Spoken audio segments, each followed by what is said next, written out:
Recording in progress. 여러분, 안녕하십니까? 반갑습니다. 오늘은 안식의 땅 가나안이라고 하는 제목으로 하나님의 말씀을 보겠습니다. 가나안 땅은 지금 팔레스틴 땅입니다. 종교적인 분쟁이 가장 많은 지역이지요.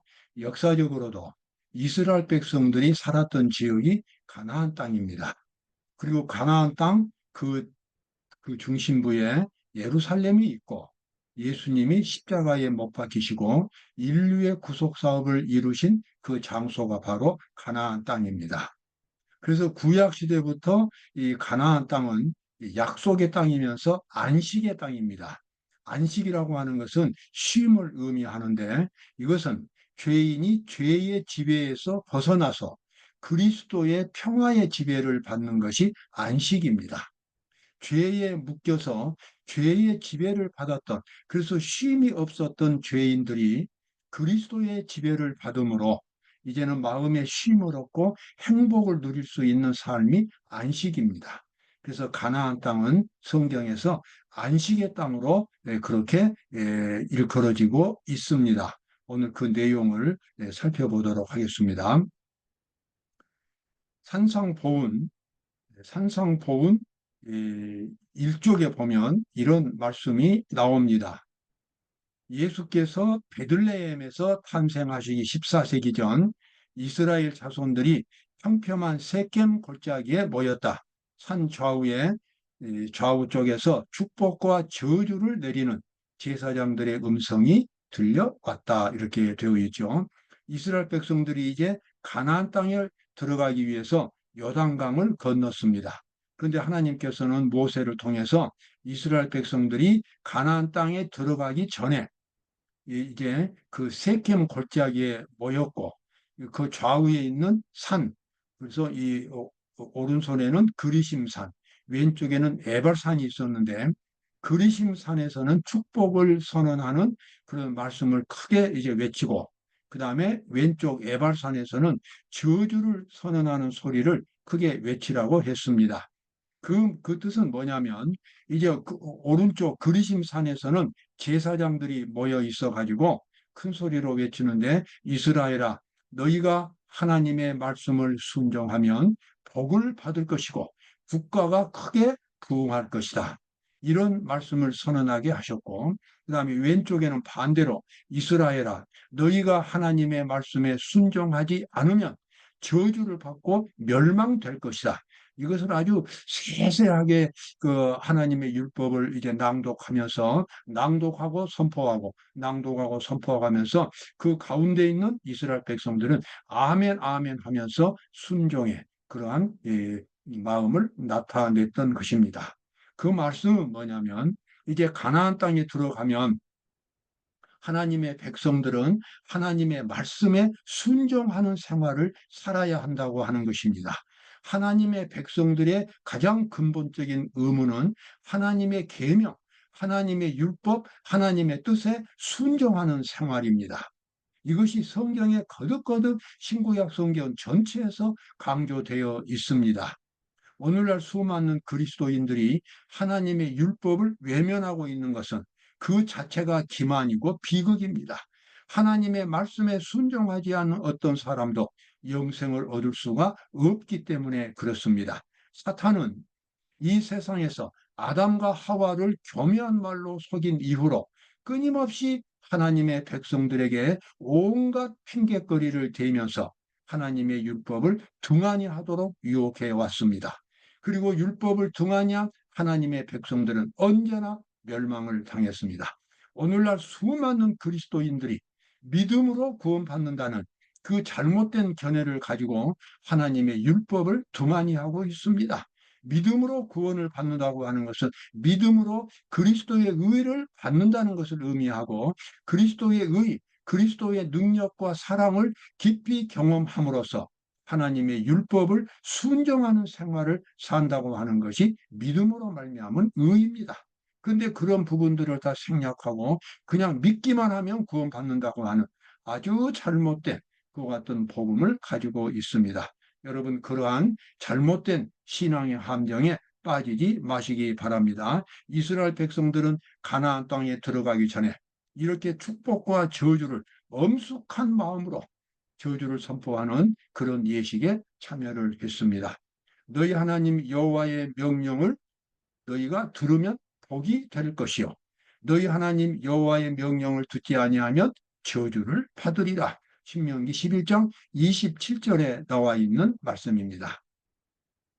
그러나 정작 죄인들이 하나님의 율법을 지킨다고 하는 것은 매우 어려운 일입니다. 사실상 그것은 불가능한 일입니다. 죄인의 기질상 하나님의 율법을 지킬 수가 없습니다.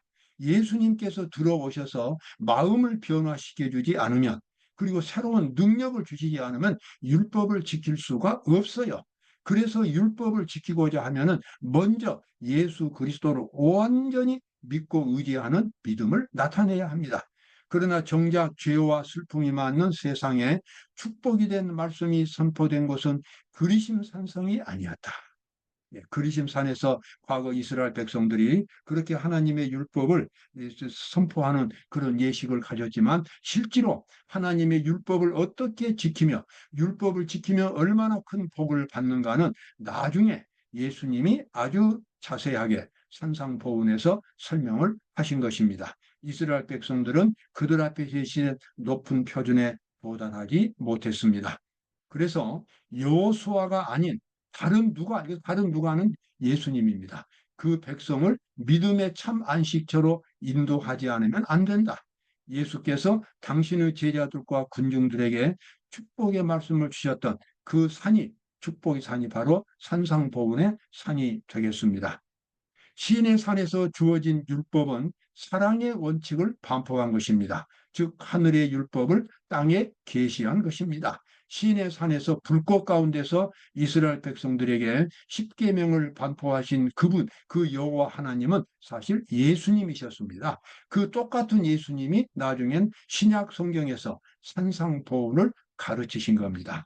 그러므로 구약에 나와 있는 율법도 사랑의 율법이고, 그것은 믿음으로 지켜줄 수 있는 것입니다. 그래서 신약에 나타난 하나님의 율법과 구약에 나타난 그 하나님의 율법이 똑같은 것입니다.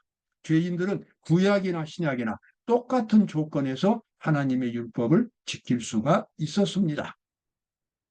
그 율법은 중보자의 손으로 제정되고, 여기서 중보자는 예수님을 가리킵니다. 사람의 마음을 그 율법의 원칙과 조화시킬 수 있는 능력을 가지신 분, 바로 예수님입니다. 바로 그분에 의해서 선포되었습니다. 신의 산에서 율법을 선포하신 여호와 하나님이 예수 그리스도이셨고, 신약 성경에서 하나님의 율법을 설명하신 분이 예수 그리스도입니다. 예수님은 죄인이 아무리 타락했어도 그가 진정으로 하나님을 믿으면 율법을 지킬 수 있다는 사실을 예수님은 알고 계셨습니다. 사람이 믿음으로 예수님을 마음속에 받아들일 때에 예수님의 능력이 그 사람을 율법과 일치되는, 율법을 지킬 수 있는 그런 사람으로 만들어 주시는 것입니다.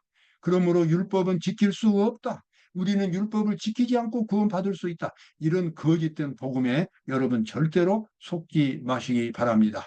국가의 법도 지키지 않으면 감옥에 들어가는 것처럼 하나님의 율법을 지키지 않는 사람이 천국에 간다고 하는 것은 그야말로 어불성설입니다.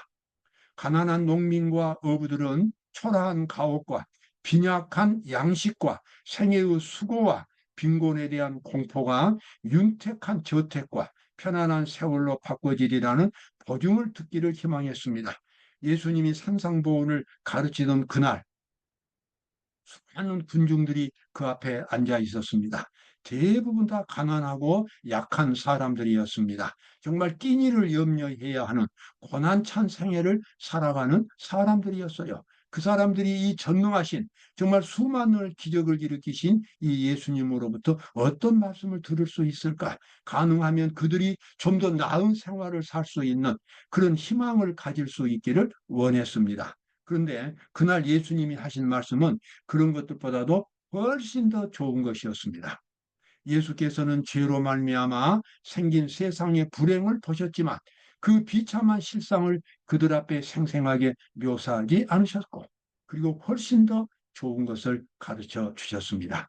자, 좀 더 돈을 많이 벌고, 좀 더 건강해지고, 좀 더 수준이 높아지는 이 세상적인 삶을 예수님이 약속하지 않으시고, 그런 모든 것들을 초월해서 가장 근본적인 필요, 그것만 있으면 먹고 사는 것도 해결되고, 그것만 있으면 이 세상에서 행복하게 살 수 있는 가장 중요한 축복을 예수님이 그날 말씀하셨어요. 아무리 불행한 사람도 그 놀라운 축복을 받을 수가 있다는 것입니다. 여기 마태복음 6장에 나와 있는 예수님의 말씀이죠. 너희 천부께서 이 모든 것이 너희에게 있어야 할 줄을 아시느니라. 너희는 먼저 그의 나라와 그의 의를 구하라. 그리하면 이 모든 것을 너희에게 더하시리라. 여기 예수님이 가르쳐 주신 아주 중요한 원칙이 나와 있습니다. 그것은 뭡니까? 먼저 하나님의 나라를 구하는 것입니다.